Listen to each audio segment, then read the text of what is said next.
Muito bem, nós estamos aqui já no local onde vai ser queimado a fogueira daqui a pouco. A prefeita já está aqui, acompanhada do seu esposo. Vamos saber da criançada aqui. O que é que vocês acham? Vão gostar de ver a fogueira pegar fogo? Sim. Sim, como é o teu nome? Maria Elisa Firmino Machadeiro. Mora onde? Mora em Capivari? Sim. Aqui é bom de morar? Sim. Sim, muito bem. E tu, querida, tu é de onde? Eu sou daqui de Capivari. Pois é, Tu mora? Ó, já acenderam, ó. Pegou Só falta vocês aí. Que legal, né? Legal mesmo. Top demais.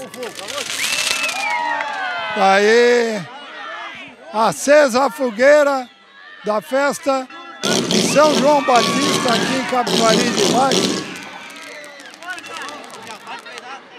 Momento único, especial, muito legal. Acompanhe pelo canal Conversa de Botequim ao vivo. Padre Eduardo está por aqui.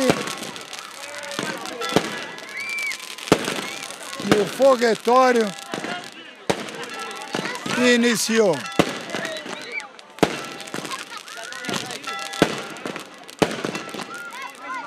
Que São João Batista abençoe Capivari de Baixo. Que São João Batista seja o porta-voz da esperança. Aqui, André.